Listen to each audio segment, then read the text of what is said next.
Hypo और hyperkalaemia के बारे में पढ़े। हाइपोकैलेमिया का कॉजेज क्या होता है, हाइपरकैलेमिया का कॉजेज क्या होता है, इसमें क्या क्या ईसीजी चेंजेस देखने को मिलते हैं, ये चीज़ याद रखेंगे। क्या क्या सिम्टम्स देखने को मिलते हैं पेशेंट में, किस में गैस्ट्रिक मोबिलिटी कम होता है, एब्डोमिनल डिस्टेंशन देखने को मिलता है, मसल क्रैम्प्स किस में देखने को मिलता है, चोस्टिक साइन और ट्रोजियर साइन किस कंडीशन में देखने को मिलता है, मसल टिटेनिंग किस में देखने को मिलता है, एब्डोमिनल क्रैम्प्स किस में देखने को मिलता है, ईसीजी चेंजेस में याद रखिएगा कि क्यूआरएस कॉम्प्लेक्स वाइड किस में होता है, पी वेब किस में क्या होता है, एसटी सेगमेंट डिप्रेस किस में होता है। हेलो नमस्कार दोस्तों, नर्सिंग के इस यूट्यूब चैनल पर आप सभी का स्वागत है। आज के वीडियो में हम लोग पढ़ने वाले हैं इलेक्ट्रोलाइट इम्बैलेंस के बारे में।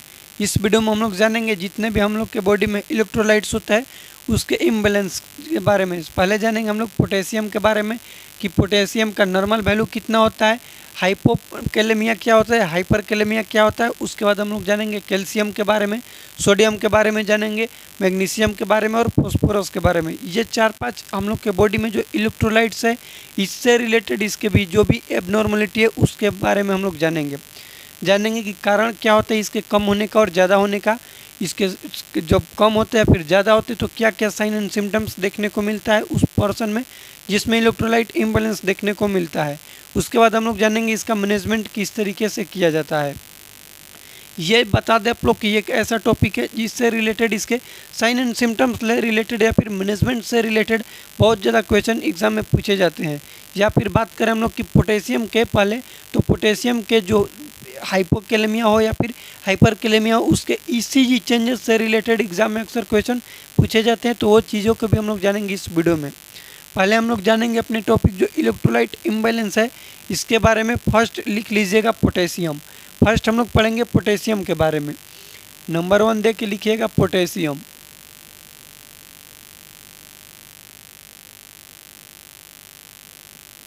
पोटेशियम का नॉर्मल वैल्यू लिख लीजिएगा पहले कि नॉर्मल सीरम ब्लड लेवल कितना होता है। नॉर्मल वैल्यू होता है 3.5 to 5.1 milliequivalent per litre. Milliequivalent per litre ये आप लोग याद रखिए, क्योंकि कई बार हम लोग डाउट में हो जाते हैं कि मिली इक्विवेलेंट था या फिर एमजी था। इसको याद रखिएगा मिली में होता है। इसका नॉर्मल रेंज से रिलेटेड भी एग्जाम में क्वेश्चन पूछे जाते हैं कि पोटेशियम का नॉर्मल वैल्यू कितना होता है, तो बोलेंगे 3.5 to 5.1 milliequivalent per litre. उसके बाद बात करें हम लोग कि यदि 3.5 से कम हो जाएगा तो उस कंडीशन को, उस टर्म्स को बोलते हैं हाइपोकैलेमिया। यदि लेस देन हो जाए 3.5 तो इसको हम लोग क्या बोलते हैं, हाइपोकैलेमिया बोलते हैं। हाइपोकैलेमिया बोला जाता है, याद रखिएगा। और मोर देन 5.1 हो जाए तो इसको हम लोग बोलते हैं हाइपरकैलेमिया। क्या बोलते हैं, हाइपरकैलेमिया।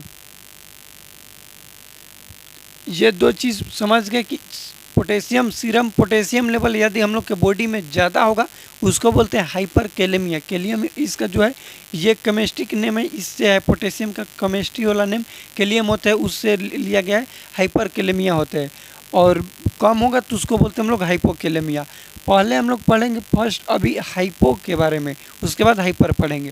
तो आप हेडिंग दे दीजिएगा पोटेशियम वाले में ए दे करके, ए नंबर में पहले हम लोग क्या पढ़ेंगे, हाइपोकैलेमिया के बारे में कि पोटेशियम लेवल जो शरीर में कम होता है उसके बारे में पढ़ेंगे। कितना से कम होगा, तो लेस देन 3.5 मिली इक्विवेलेंट पर लीटर से कम होगा तो इस कंडीशन को हम लोग बोलते हैं हाइपोकैलेमिया। अब बात करेंगे पहले इसका कॉजेज, क्या कारण है। फर्स्ट ऑफ ऑल हम लोग जानेंगे इसका कॉजेज। कॉज क्या क्या है, फर्स्ट कॉज लिखिएगा क्या चीज़ की, डिक्रीज इनटेक। इनटेक मतलब कि हम लोग प्रॉपर अमाउंट में, जितना हम लोग को प्रॉपर मात्रा में लेना चाहिए, इनटेक करना चाहिए, पोटेशियम को उतना नहीं कर पाते हैं, जिसके वजह से शरीर में पोटेशियम का लेवल कम हो जाएगा। ये तो बेसिक सी बात है। तो अब हम लोग जानेंगे कि ऐसा कौन कौन सा फ्रूट्स है, खाने वाला चीज़ है जिसमें पोटेशियम होता है। तो पहले हम लोग जानेंगे कि रिच पोटेशियम सोर्स जो है उसको हम लोग बोलते हैं कोकोनट वाटर। क्या है, कोकोनट वाटर। कोकोनट वाटर जो है वो क्या है, रिच होता है इसमें पोटेशियम। उसके साथ बनाना हो गया, बनाना में भी रिच होता है पोटेशियम। उसके बाद एवाकाडो, एवाकाडो हो गया, ऑरेंज हो गया, ऑरेंज उसके बाद हो गया पोटैटो। ये जो है सोर्स है, रिच सोर्स बोल सकते हैं हम लोग किसका, पोटेशियम का। यदि इस सब डेली लाइफ में हम लोग इसको इंटेक नहीं करते हैं तो इसके वजह से हम लोग के बॉडी में क्या होगा, पोटेशियम का लेवल कम हो जाएगा। तो इसको प्रॉपर अमाउंट में लेना चाहिए। फर्स्ट हो गया कॉजेज में डिक्रीज इनटेक। सेकेंड कॉज की बात करें तो लॉस ज़्यादा होगा, पोटेशियम का लॉस ज़्यादा होगा, जिसकी वजह से हम लोग के बॉडी से लॉस ज़्यादा होगा तो पोटेशियम कम हो जाएगा। अब लॉस कई तरह से हो सकते हैं, जैसे पेशेंट डायरिया कर रहे, कोई व्यक्ति बहुत ज़्यादा डायरिया कर रहे उसके वजह से भी हो सकता है, वोमिटिंग कर रहे उसके वजह से भी हो सकता है। Prolonged gastric suctioning. Prolong gastric suctioning का मतलब ये होता है कि कोई भी पेशेंट हॉस्पिटल में और उसको हम लोग सक्शन कर रहे हैं, गैस्ट्रिक सक्शन कर रहे हैं, उसके वजह से पोटेशियम वॉश आउट हो जाएगा, ये भी हो सकता है। कई सारे डिजीज कंडीशन में होते हैं, जैसे कुशिंग सिंड्रोम एक डिजीज होता है उसमें भी होता है। उसके बाद हम लोग बात करें कि मेडिकेशन भी कई सारे हुए, जैसे डिजॉक्सिन या फिर लिथियम, ये हाइपोकैलेमिया कराता है। याद रखिएगा, इससे रिलेटेड भी क्वेश्चन पूछे जाते हैं। हम जितना भी बोले सभी चीज़ों को लिखवाएंगे, एक बार आप लोग सुनिएगा। डिजॉक्सिन जो है वो हाइपोकैलेमिया कराती है, याद रखिएगा। डिजॉक्सिन जो होगा वो पोटेशियम लेवल को कम करेगा, और पोटेशियम यदि कम होगा ड्यूरिंग डिजॉक्सिन टाइम तो वो डिजॉक्सिन का टॉक्सिसिटी लेवल को शो करेगा। उसके बाद एक और मेडिकेशन होता है एम्पोट्रेप्सिन बी। एम्पोट्रेप्सिन जो बी है, कालाजार लेशमैनियासिस जो डिजीज होता है उसका ड्रग ऑफ चॉइस है। यदि पेशेंट को यदि एम्पोट्रेप्सिन बी चल रहा है तो उस कंडीशन में भी हाइपोकैलेमिया कराता है, याद रखिएगा। ये कुछ है इंक्रीज क्या किस चीज़ का होगा, लॉस। लॉस अब से ये तो फर्स्ट कॉज लिख लेंगे हम लोग, डिक्रीज इनटेक। सेकेंड कॉज में क्या लिखेंगे कि इंक्रीज किस चीज़ का होगा, तो पोटेशियम का लॉस ज़्यादा होगा। किस रूप में होगा तो लिखेंगे डायरिया, डायरिया के रूप में होगा। वोमिटिंग पेशेंट करेगा उस कंडीशन में भी होगा, वोमिटिंग में होगा। वोमिटिंग के बाद हम लोग बात करें कि prolonged gastric suctioning. Prolonged gastric suctioning, gastric suctioning वाले कंडीशन में भी होगा। उसके बाद बात करें हम लोग कि किस चीज़ में होगा, तो ये Cushing syndrome. Cushing syndrome, Cushing syndrome, Cushing syndrome में ज़्यादा हो जाता है जो एड्रिनल्स के हार्मोन है और एडिसन डिजीज में कम हो जाते हैं। उसके बाद कुशिंग सिंड्रोम के बाद बात करें तो digoxin. Digoxin, digoxin important drug है, इसको याद रखिएगा। ये ड्रग ऑफ चॉइस होता है कंजस्टिव हार्ट फेलियर का, तो इसको भी आप लोग याद रखिएगा डिजॉक्सिन के बारे में।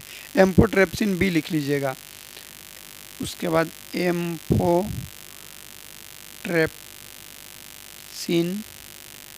बी, ये भी क्या कराती है, तो हाइपोकैलेमिया ड्रग कराता है। ये हो गया हम लोग का कॉजेज, किस चीज़ का कॉजेज हो गया, तो हाइपोकैलेमिया का। अब हम लोग जानेंगे साइन एंड सिम्टम्स क्या देखने को मिलेगा किसी भी पर्सन में, किसी भी आदमी में। यदि पोटेशियम का लेवल कम हो जाता है तो क्या क्या ऐसे लक्षण है, क्या क्या क्लिनिकल फीचर्स है जो कि नॉर्मल देखने को मिलता है, बोल सकते हैं साइन एंड सिम्टम्स इसमें क्या क्या देखने के मिलेगा। उसके बाद डायग्नोसिस भी इसका जानेंगे और मैनेजमेंट भी जानेंगे हम लोग। साइन एंड सिम्टम्स लिख लीजिएगा पहले जहाँ पर दे करके कि sign and symptoms, sign and symptoms. इससे रिलेटेड जो भी इम्पोर्टेंस है उसको हम पहले लिखवा देते हैं, क्योंकि उससे रिलेटेड एग्जाम में क्वेश्चन पूछे जाते हैं। कि बात करें हार्ट पर, कार्डियोवास्कुलर सिस्टम पर, तो हार्ट पर हम लोग बात करेंगे कि हार्ट रेट क्या होगा, डिक्रीज होगा। हार्ट रेट क्या हो जाएगा, डिक्रीज हो जाएगा। कार्डियक कॉन्ट्रैक्टिलिटी जो है वो भी कम हो जाएगा। कार्डियक कॉन्ट्रैक्टिलिटी का मतलब कि जो हार्ट पंप आउट ब्लड को करता है वो कम हो जाएगा। इसको लिख लीजिएगा कार्डियक कॉन्ट्रैक्टिलिटी। कार्डियक कॉन्ट्रैक्टिलिटी जो है ये भी क्या हो जाएगा, डिक्रीज हो जाएगा। जीआई सिस्टम, गैस्ट्रोइंटेस्टाइनल जो ट्रैक है उस पर जो देखने को मिलता है साइन एंड सिम्टम, इससे रिलेटेड एग्जाम में क्वेश्चन पूछे जाते हैं, तो याद रखिएगा डिक्रीज हो जाएगा। Gastric mobility, gastric mobility, mobility हो जाएगा। एब्डोमिनल डिस्टेंशन देखने को मिलेगा, एब्डोमिनल डिस्टेंशन। एब्डोमिनल डिस्टेंशन देखने को मिलेगा। उसके बाद नॉर्मल जो है नोजिया वोमिटिंग होगा। एनोरेक्सिया देखने को मिलेगा, एनोरेक्सिया, नोजिया वोमिटिंग, नोजिया और वोमिटिंग देखने को मिलेगा। ये जो 2 क्वेश्चन है जो सिम्टम्स लिखवाए हैं, ये क्वेश्चन एग्जाम में पूछे जाते हैं कि डिक्रीज हो जाएगा गैस्ट्रिक मोबिलिटी और क्या इसमें देखने को मिलेगा, तो एब्डोमिनल डिस्टेंशन भी पेशेंट में देखने को मिलता है, इसको याद रखिएगा। आगे चल के बात करें तो पैरालाइटिक इलियस एक कंडीशन होता है, जिसमें पैरालाइटिक इलियस की बात करें हम लोग तो क्या होता है कि जो इंटेस्टाइन होता है उसमें उसका मूवमेंट है, पैरालाइटिक मूवमेंट वो एब्सेंट हो जाता है, उस कंडीशन को बोलते हैं पैरालाइटिक इलियस। ये भी देखने को मिलता है, किसमें देखने को मिलेगा तो बोलेंगे हम लोग कि हाइपोकेलेमिया वाला में। याद रखिएगा पैरालाइटिक इलियस एक कंडीशन होता है, ये भी देखने को मिलता है, इसको भी याद रखिएगा। ये हो गया सिम्टम्स हम लोग का हाइपोकेलेमिया का। नेक्स्ट हम लोग बात करेंगे कि इसका डायग्नोसिस किस तरीके से करेंगे। तो डायग्नोसिस में हम लोग बात कर देंगे डायग्नोसिस में कि पहले तो इसका जो सीरम पोटेशियम लेवल है, पोटेशियम को K+ ले डिनोट हम लोग करते हैं, याद रखिएगा। ये भी पोटेशियम को हम लोग K+ ले डिनोट करते हैं। तो जो पोटेशियम है इसका ब्लड लेवल सैंपल चेक करेंगे, ब्लड लेवल चेक करेंगे। सेकेंड जो है ECG चेंजेस देखने को मिलता है, ECG इलेक्ट्रोकार्डियोग्राफी जो होता है इसका चेंजेस देखने के लिए मिलता है पोटेशियम का। और ये क्वेश्चन अब बहुत बार एग्जाम में पूछे जाते हैं, तो इसको आप लोग याद रखिएगा क्योंकि यहाँ से ही रिलेटेड क्वेश्चन पूछे जाते हैं। और ये टॉपिक बताने का मेन उद्देश्य में भी मेरा यही था कि इस टॉपिक को, इस पॉइंट्स को हम बता पाएँ अच्छे तरीके से, बेहतर तरीके से आप लोग को हम डिलीवर कर पाएँ, याद करा पाएँ। ECG जो चेंजेस देखने को मिलता है, क्या क्या देखने को मिलता है, इसको आप लोग याद रख सकते हैं जिस तरीके से हम याद रखें STD से याद रखे हैं, STD से याद रखे हैं 2PF, इस तरीके से हम याद रखें, आप लोग भी याद कर सकते हैं। जो हाइपोकेलेमिया है उसमें ECG जो चेंजेस देखने के मिलता है STD T2PF याद रखना। STD का मतलब जो ST सेगमेंट होता है ECG में वो क्या होगा, डिप्रेशन देखने को मिलेगा। ST सेगमेंट जो है डिप्रेशन देखने को मिलेगा, डिप्रेशन देखने को मिलेगा। कब देखने को मिलेगा तो ECG जब हाइपोकेलेमिया वाले पेशेंट को देखेंगे तो, और ये क्वेश्चन पूछा भी जाता है। नेक्स्ट जो T वेव है वो फ्लैट देखने को मिलेगा, क्या देखने को मिलेगा, फ्लैट देखने को मिलेगा हाइपोकेलेमिया वाले में। और U वेव जो है वो प्रोमिनेंट देखने को मिलेगा, प्रोमिनेंट, प्रोमिनेंट का मतलब कि नॉर्मली U वेव एब्सेंट होता है लेकिन during hypokalaemia time U wave देखने को मिलेगा। नॉर्मल ECG की बात करें हम लोग तो ये हो गया PQRS, यहाँ से हम लोग ये हो गया PQRS, यहाँ से T क्या है तो T फ्लैट हो जाएगा इस तरीके से, और U वेव प्रोमिनेंट हो जाएगा। ये T और ये U क्या है, प्रोमिनेंट हो गया, मतलब U वेव देखने को मिलेगा किसमें तो हाइपोकेलेमिया में, याद रखिएगा। और क्या ST जो है ये क्या है, डिप्रेस्ड होगा, ये क्वेश्चन पूछा जाता है। ST सेगमेंट जो है वो डिप्रेशन देखने को मिलता है किसमें तो हाइपोकेलेमिया वाले में, इसको आप लोग याद रखिएगा, इसका डायग्नोसिस। नेक्स्ट बात करेंगे हम लोग कि मैनेजमेंट किस तरीके से करते हैं हाइपोकेलेमिया वाले पेशेंट है जो भी, उसका मैनेजमेंट में क्या किया जाता है तो पहले रिच डाइट देंगे। फर्स्ट हम लोग क्या करेंगे, डाइट का कमी तो डाइट देंगे, डाइट से यदि ट्रीटमेंट नहीं होता है तो हम लोग क्या करेंगे, ये हम लोग लाएंगे मेडिकेशन पर। मेडिकेशन में KCl देते हैं, पोटेशियम क्लोराइड जो होता है उसको देते हैं। देने का साइट याद रखिए, जितना भी चीज़ें बोल रहे हैं हम आप लोग को लिखवाएंगे भी, टेंशन नहीं लीजिए। पोटेशियम क्लोराइड जो है उसको KCl जो है हमेशा सेंट्रल लाइन से दिया जाता है, इसको याद रखिएगा। सेंट्रल लाइन हम लोग मोस्ट प्रेफरली यूज में लेते हैं, सब क्लीवन वेन या फिर इंटरनल जुगुलर वेन। सब क्लीवन वेन से क्यों देते हैं हम लोग सेंट्रल लाइन से, क्योंकि जो पोटेशियम है ये हाइपर ओस्मोलर फ्लूइड है, जो कि हम लोग यदि पेरीफेरल से देते हैं, मान लो कि कैनुला यहाँ पर लगाए हैं और यहीं से हम पेशेंट को डायरेक्ट KCl ठोक देते हैं, तो यहाँ पर हाइपर ओस्मोलर होने की वजह से वो पेशेंट को थ्रोम्बोफ्लेबाइटिस करा देगा, फ्लेबाइटिस करा देगा, मतलब कि वेन में इन्फ्लेमेशन कर देगा, पेशेंट को बहुत ज़्यादा जलन होगा, दिक्कत होगा हाइपर ओस्मोलर होने के कारण की वजह से।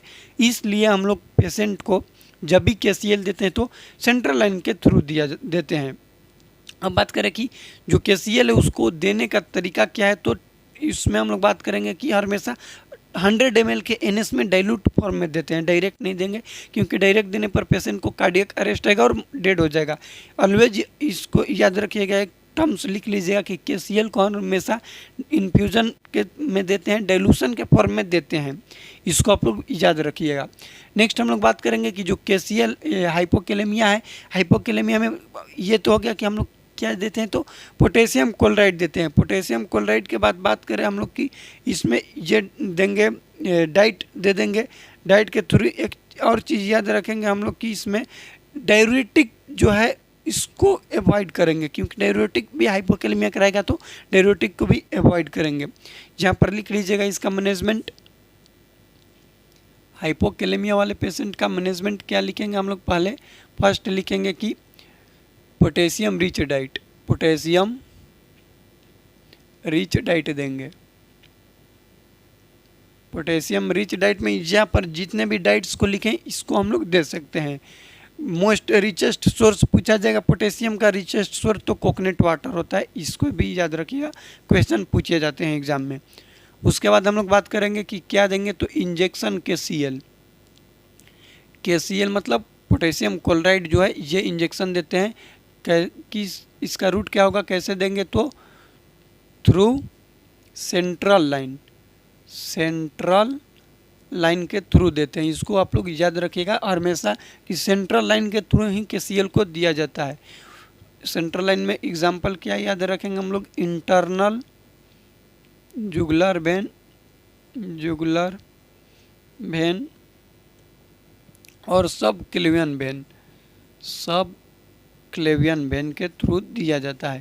KCl को हमेशा किस रूप में देंगे, तो ऑलवेज डाइल्यूट फॉर्म में देंगे। ये सभी क्वेश्चन एग्जाम में पूछे जाते हैं, याद रखिएगा, ऑलवेज डाइल्यूट करके देंगे, डाइल्यूट करके देंगे, क्योंकि कि ये कॉज कर सकता है। कॉज क्या करेगा, फेलिबाइटिस, फेलिबाइटिस, फेलिबाइटिस का मतलब होगा कि इन्फ्लेमेशन हो जाएगा वेन में, तो इसी के वजह से, इसके कारण की वजह से हम लोग डाइल्यूट करके देते हैं। 100 ml NS में डाइल्यूट करके देते हैं। कितने ml में, 100 ml NS में स्लोली देना रहता है, इसको भी आप लोग याद रखिएगा। यह है हम लोग का हाइपोकैलेमिया। अभी तक हम लोग पढ़े हाइपोकैलेमिया के बारे में, क्या क्या पढ़े कि नॉर्मल सीरम पोटेशियम लेवल होता है 3.5 से 5.1 milliequivalent per litre. Hypokalemia का कॉजेज क्या क्या है, तो कॉजेज में जाने हम लोग कि पहले जो इनटेक है वो डिक्रीज होने की वजह से हो सकता है, फिर लॉस ज़्यादा होने की वजह से पेशेंट में हाइपोकैलेमिया देखने को मिलेगा। उसके बाद हम लोग बात करें कि लॉस में क्या क्या, प्रोलॉन्ग गैस्ट्रिक सक्शनिंग की बात करें कि हम लोग डायरिया जो भी पेशेंट है उसके वजह से हो सकता है, वोमिटिंग की वजह से हो सकता है, कुशिंग सिंड्रोम डिजॉक्सिन मेडिकेशन की वजह से हो सकता है, एमोट्रेप्सिन जो भी है, एम्फोट्रेप्सिन भी ये मेडिकेशन की वजह से भी हो सकता है। साइन एंड सिम्टम्स में हम लोग बात की है कि पैरालिटिक इलियस देखने को मिलता है, एब्डोमिनल डिस्टेंशन देखने को मिलता है, गैस्ट्रिक मोबिलिटी जो है वो कम हो जाती है। ये तीनों क्वेश्चन पूछा गया, इसलिए आप लोग को हम क्वेश्चन मार्क लगाए हैं। ECG चेंजेस क्या देखने को मिलता है, तो U वेव जो है वो प्रोमिनेंट हो जाता है, ST सेगमेंट जो है वो डिप्रेशन हो जाता है, और T वेव जो है वो फ्लैट हो जाता है। ये और मैनेजमेंट में हम लोग जाने KCl देते हैं, पोटेशियम जिस चीज़ का कमी है उसको रिप्लेस करेंगे, लेकिन पहले डाइट से हम लोग कोशिश करेंगे कि मैनेज हो जाए। मैनेज नहीं हो पाता है डाइट से, तो हम लोग क्या करते हैं कि डायरेक्ट इंजेक्शन देते हैं KCl पोटेशियम का। हमेशा याद रखिएगा, इसको सेंट्रल लाइन के थ्रू ही दिया जाता है, पेरिफेरल लाइन के थ्रू नहीं देते हैं KCl को। देने का इसका मैकेनिज्म क्या है, किस तरीके से देते हैं, तो 100 ml NS में डाइल्यूट करके देते हैं, क्योंकि ये जो है कार्डियक अरेस्ट कॉज कर सकता है, इसकी वजह से। ये हम लोग का हाइपोकैलेमिया वीडियो है, इसका एक आप लोग स्क्रीनशॉट लेना चाहते हैं तो ले लें, क्योंकि अब हम लोग जानेंगे हाइपरकैलेमिया के बारे में। चलिए हम लोग हाइपोकैलेमिया के बारे में जान गए थे, अब जानेंगे हाइपरकैलेमिया के बारे में। Serum potassium level more then 5.1 milliequivalent per litre हो जाता है, तो इस कंडीशन को हम लोग बोलते हैं हाइपरकैलेमिया। पहले जानेंगे कॉजेज क्या होता है हाइपरकेलेमिया का। हाइपो और हाइपर में बस ये डिफरेंट है कि हाइपो जो था उसमें इनटेक जो हम लोग कर रहे थे वो कम कर रहे थे, लेकिन इसमें क्या है कि इनटेक ज़्यादा होगा और जो एक्सक्रीशन है, बाहर निकालने का प्रोसेस है, एक्सक्रेट आउट होने का प्रोसेस है किडनी के थ्रू, ये कम हो जाएगा। तो ये कारण एक करेगा हाइपरकेलेमिया का, पोटेशियम ज़्यादा होने का। ये दो कारण है। उसके बाद मेडिकेशन भी है, डिजीज कंडीशन भी है, एडिशन डिजीज हो जाता है। एक और टर्म्स याद रखिएगा, tumour lysis syndrome. Tumour lysis syndrome में भी होता है, जिसको हम लोग टीएलएस बोलते हैं, ऑन्कोलॉजी में पढ़ने को हम लोग को मिलता है। उस कंडीशन में भी हाइपरकेलेमिया होता है। उसके बाद हाइपर यूरेसेमिया, जब किसी भी पेशेंट को होगा, यूरिक लेवल उसमें बढ़ेगा तो पोटेशियम लेवल अपने से बढ़ जाता है। इसको भी आप लोग याद रखिएगा।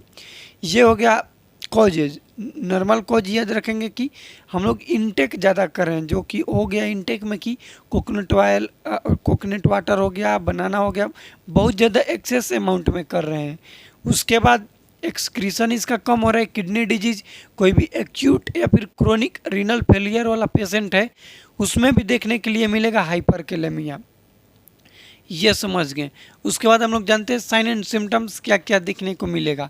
साइन एंड सिम्टम्स में उसमें हम लोग जान रहे थे कि जो गैस्ट्रिक मोबिलिटी है डिक्रीज हो रहा था, लेकिन हाइपरकेलेमिया वाले पेशेंट में गैस्ट्रिक मोबिलिटी इंक्रीज होगा। उसके साथ डायग्नोसिस इसका इम्पोर्टेंट है। ईसीजी चेंजेस से रिलेटेड क्वेश्चन पूछे जाते हैं कि क्यूआरएस कॉम्प्लेक्स जो है वो वाइड हो जाता है, ठीक, टी वेव इसमें फ्लैट हो जाता है। इसको याद रखिएगा क्योंकि ये क्वेश्चन पूछे जाते हैं। ये सभी चीज़ें हम लोग जानते हैं हाइपरकेलेमिया के बारे में। फर्स्ट लिख दीजिएगा हाइपरकेलेमिया।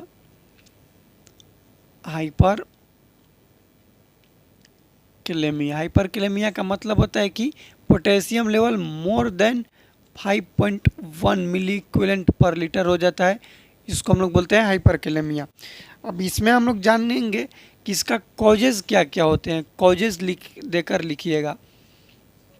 कॉजेज में क्या लिखेंगे कि इंक्रीज क्या हो जाएगा, इंक्रीज इनटेक, और डिक्रीज हो जाएगा एक्सक्रीशन, डिक्रीज हो जाएगा एक्सक्रेशन, एक्सक्रीट आउट नहीं होगा, बाहर नहीं निकलेगा, ये कम हो जाएगा। उसके साथ साथ कई सारे कंडीशंस आप लोग को हम बताएं, जैसे बताएं टीएलएस, ट्यूमर लाइसिस सिंड्रोम। इसमें क्या क्या होता है इसको याद रखिए, क्योंकि ऑब्जेक्टिव के रूप में पूछा जाता है कि all are the clinical features of tumour lysis syndrome except, तो इसको आप लोग याद रखिएगा। इसमें जो होता है पोटेशियम बढ़ता है, इसमें यूरिक एसिड बढ़ता है, यूरिक एसिड बढ़ता है। इसमें बढ़ता है फॉस्फेट, PO4 प्लस बढ़ता है। कम होता है कैल्शियम, कम क्या होता है कैल्शियम।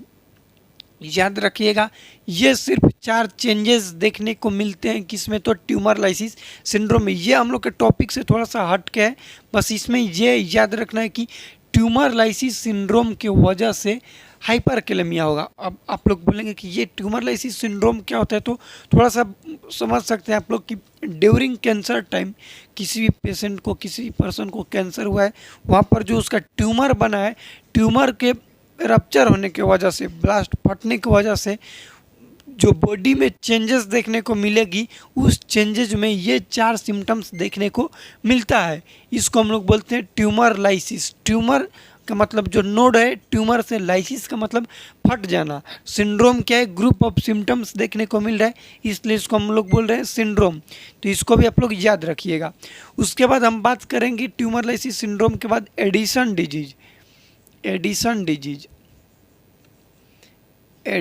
डिजीज जो है उसमें भी देखने को मिलेगा क्या चीज़, तो देखने को मिलेगा हम लोग बोलेंगे हाइपरकेलेमिया। साथ में साथ जो यूरिक, ये तो बता दिए कि फॉस्फेट लेवल ज़्यादा हो गया, फिर यूरिक लेवल ज़्यादा होगा तो इसकी वजह से मिलेगा। ये मेजर कॉजेज हो गए। साइन एंड सिम्टम्स ये याद रखिएगा कि जो गैस्ट्रिक मोबिलिटी है ये क्या हो जाता है तो डिक्रीज हो जाता है। उसके बाद हम लोग गैस्ट्रिक मोबिलिटी के बाद हार्ट रेट जो बात करेंगे तो हार्ट रेट भी क्या हो जाएगा तो डिक्रीज होगा, बीपी डिक्रीज होगा और इसके वजह से कार्डियक डिसअरिथमिया हो जाएगा। इसको आप लोग याद रखिएगा कि क्या होगा तो इसमें कार्डियक डिसअरिथमिया हो जाएगा। पोटेशियम लेवल बढ़ने की वजह से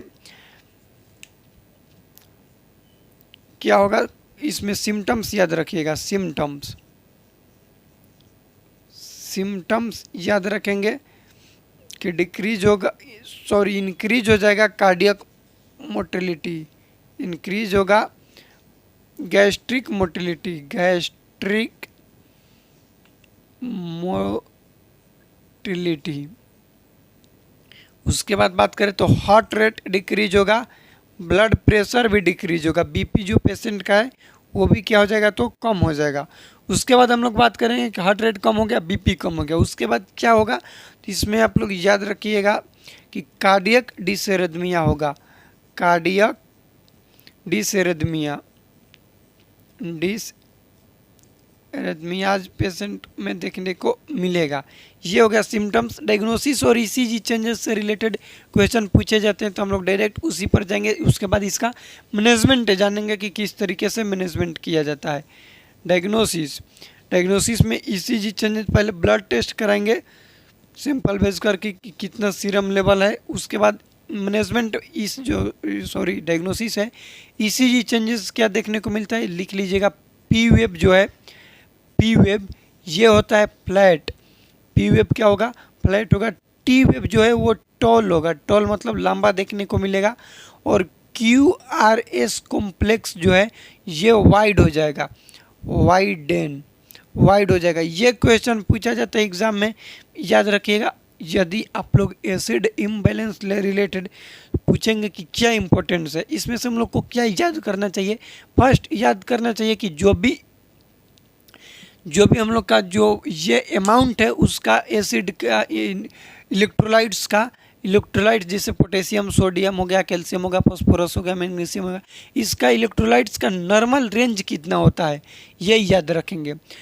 उसके बाद हाइपो हाइपर कब बोलेंगे ये याद रखना है। मेजर कॉजेज क्या है, इसमें क्या क्या जो मेजोरिटी है क्लिनिकल फीचर्स, इसका साइन एंड सिम्टम्स है ये याद रखेंगे। और सबसे मोस्ट इम्पॉर्टेंट चीज़ याद रखना है हम लोग को कि जो ईसीजी चेंजेस देखने को मिल रहे तो क्या क्या देखने के लिए मिलता है।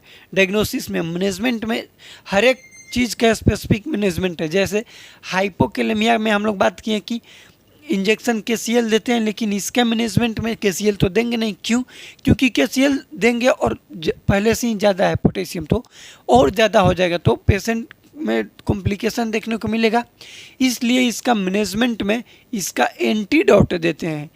क्या एंटीडोट इसका होता है भैया, तो इसका एंटीडोट याद रखेंगे कि होता है कैल्शियम ग्लूकोनेट,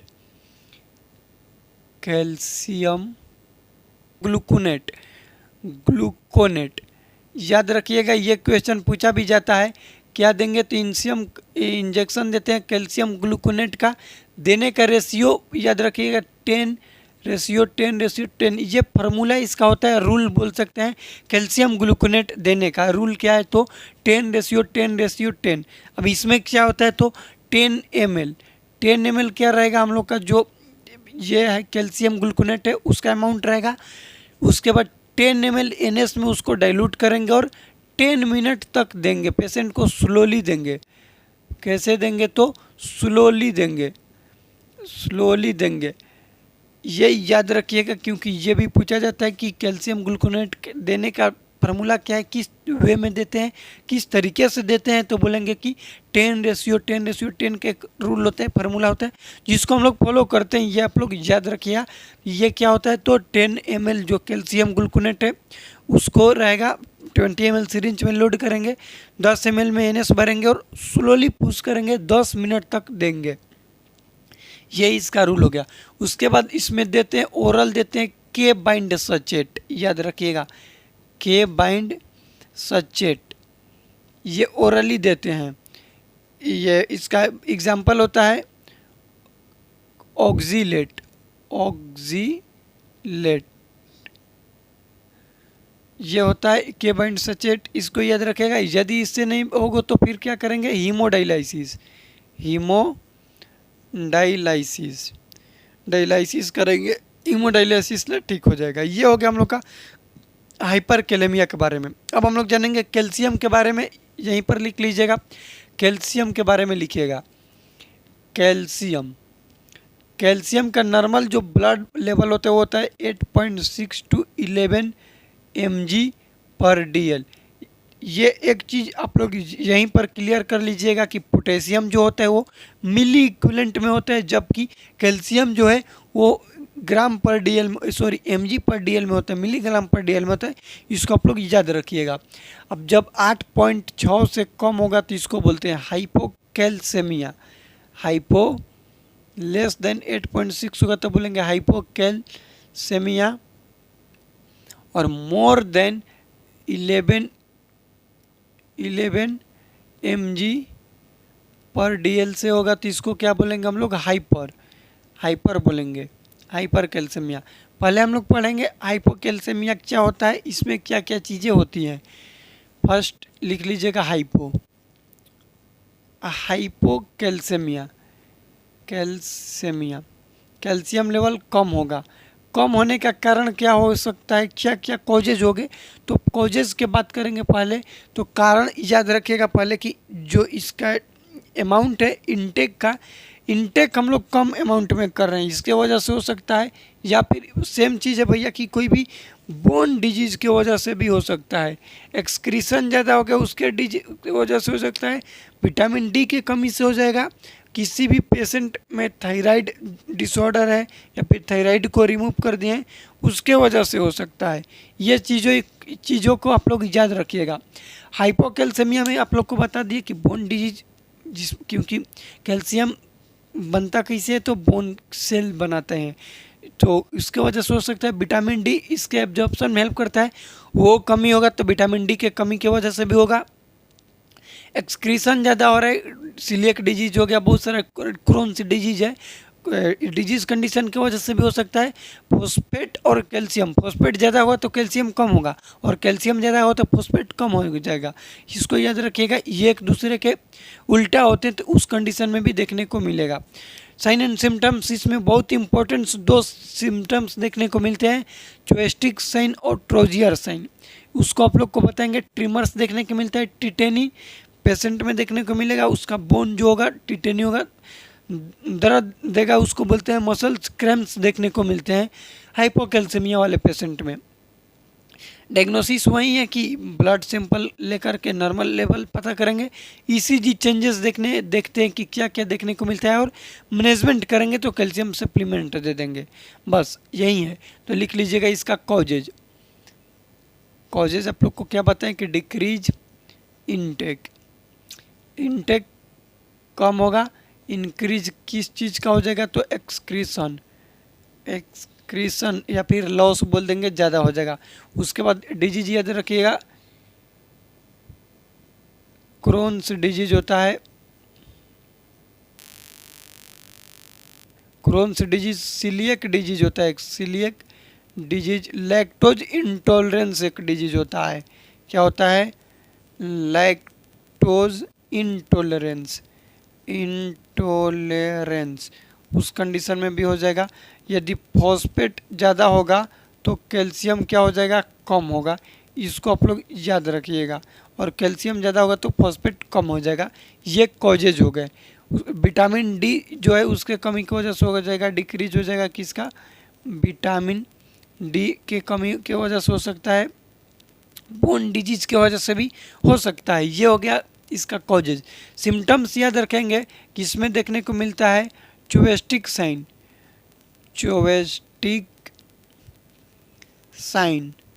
और देखने को मिलता है ट्रोजियर साइन। उसके बाद सिम्टम्स क्या देखने को मिलेंगे, तो मसल क्रैम्प होगा। ये क्या है, तो सब सिम्टम्स से याद रखिएगा, सिम्टम्स मसल क्रैम्प्स देखने को मिलते हैं। उसके बाद देखने को मिलेगा टिटेनी होगा, बोन टिटेनी होगा, ट्रिमर्स देखने को मिलेंगे, ट्रिमर्स। ये सिम्टम्स है किस चीज़ का, तो बोलेंगे हम लोग कि हाइपोकैल्सेमिया वाले पेशेंट। एक चीज़ याद रखिएगा, क्वेश्चन पूछा जाता है कि चुएस्टिक साइन क्या होता है और ट्रोसियर साइन क्या होता है। तो इसको हम आप लोग को बताएंगे कि चुएस्टिक और ट्रोसियर में आप लोग को बता देंगे कि क्या होता है। उसके बाद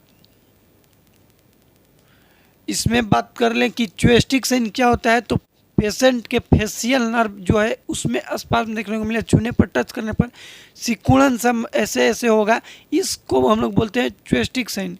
हाइपोकैल्सेमिया वाले पेशेंट में देखने को मिलता है। और ट्रोसियर साइन क्या होता है कि कार्पोपाडल स्पाज्म में देखने को मिलता है। हम कोशिश करेंगे कि इस वीडियो में जहाँ पर वीडियो दोनों चीज़ का जोड़ दे, वैसे इसका भी जोड़ देंगे, जॉयस्टिक का भी यहाँ पर देखने को मिलता है।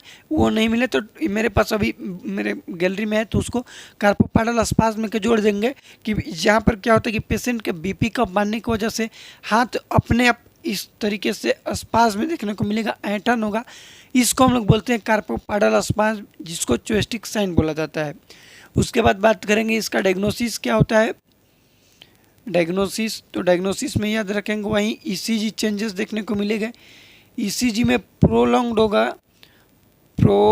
होगा क्यूटी इंटरवल, क्यू और टी जो इंटरवल है, इंटरवल ये क्या होगा, तो प्रोलॉन्ग्ड होगा। इसको आप लोग याद रखिएगा। मैनेजमेंट में कैल्शियम सप्लीमेंट देते हैं। कैल्शियम सप्लीमेंट में बहुत सारा ये आता है, मेडिकेशन आता है। बायोडी3 स्ट्रॉन्ग आता है, जिसमें एक्टिव फॉर्म विटामिन D3 का होता है, कैल्सीट्रायल। विटामिन देते हैं, विटामिन डी, क्योंकि ये हेल्प करता है कैल्शियम के एब्जॉर्प्शन में, इसको याद रखिएगा। विटामिन डी सप्लीमेंट देते हैं क्योंकि ये कैल्शियम ये एब्जॉर्प्शन में हेल्प करता है, कैल्शियम सप्लीमेंट की वजह से ठीक हो जाएगा। उसके बाद हम लोग जान लेते हैं हाइपर कैल्सेमिया के बारे में। जहाँ पर लिख लीजिएगा, मैनेजमेंट लिख लीजिएगा आप लोग कि विटामिन जो है कैल्शियम सप्लीमेंट देंगे, दवा देंगे। उसके बाद जो कैल्शियम रिच डाइट है उसको देंगे, मिल्क एंड मिल्क प्रोडक्ट देंगे। ये सभी चीज़ों का आप लोग लिख लीजिएगा। हाइपर कैल्सेमिया लिख लीजिए, hypercalcemia. Hypercalcemia, hypercalcemia serum calcium level more than 11 mg/dl हो जाता है, तो इस कंडीशन को बोलते हैं हाइपर कैल्सेमिया। अब इसका कॉजेज़ की बात करें तो इनटेक जो है ज़्यादा हो रहा है और एक्सक्रीशन कम हो रहा है, इसके वजह से होगा हाइपर कैल्सेमिया।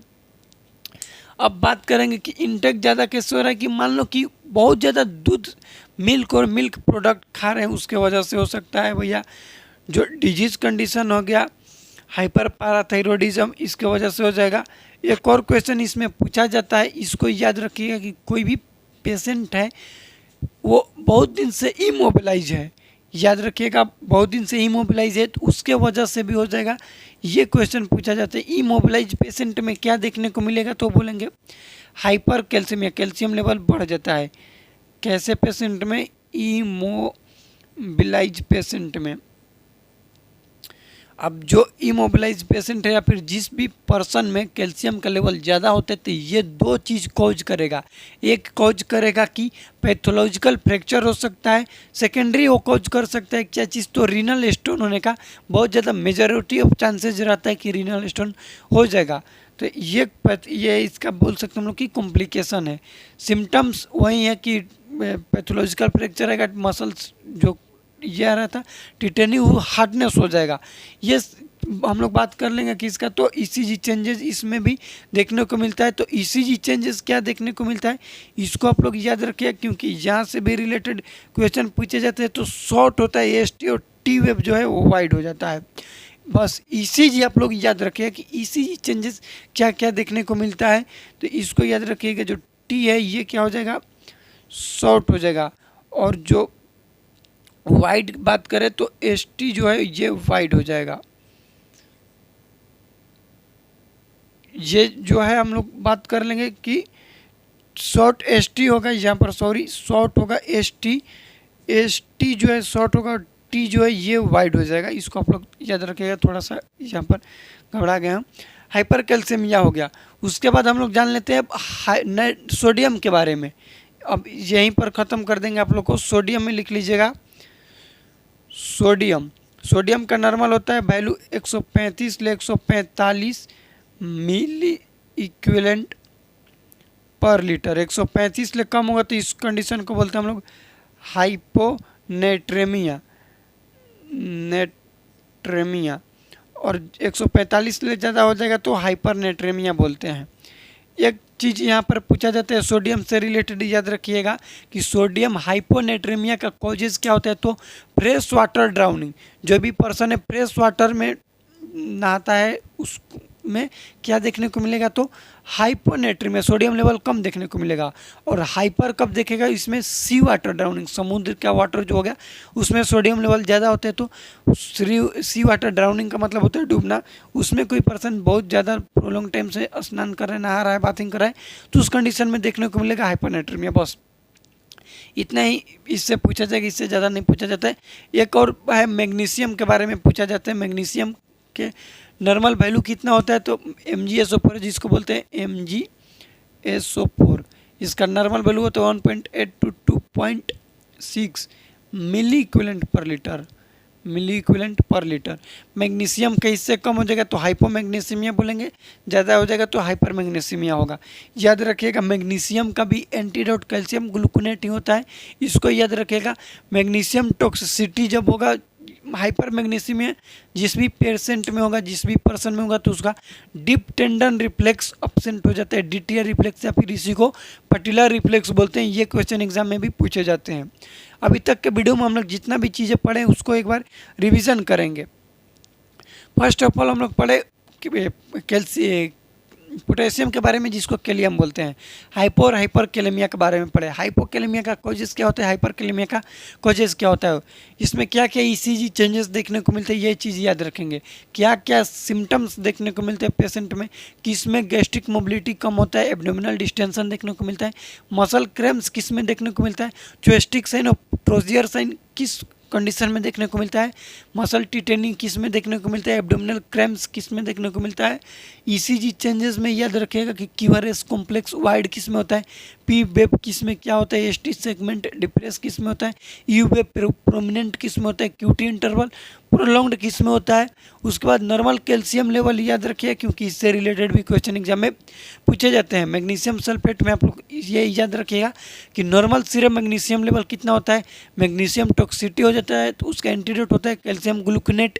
मैग्नीशियम का बात करें कि इसमें टॉक्सिसिटी होगा तो पेशेंट में क्या सिम्टम्स होगा, तो डीप टेंडन रिफ्लेक्स अब्सेंट होगा। बस इतना ही हम लोग को याद रखना है। Acid base imbalance, electrolyte imbalance topic था हम लोग के, इलेक्ट्रोलाइट इम्बैलेंस। हम कोशिश किए हैं कि इस वीडियो में आप लोग को प्रॉपर जितना भी मुझे आता था सभी चीज़ों को बताने के पूरी तरह से अपने से प्रयास किए हैं। इस वीडियो में कुछ भी डाउट होगा तो कमेंट कीजिएगा, और हाँ, इस वीडियो को अपने दोस्तों के साथ शेयर जरूर कीजिएगा। मिलते हैं अगले वीडियो में, तब तक के लिए जय राम जी की बहुत बहुत धन्यवाद वीडियो को देखने के लिए।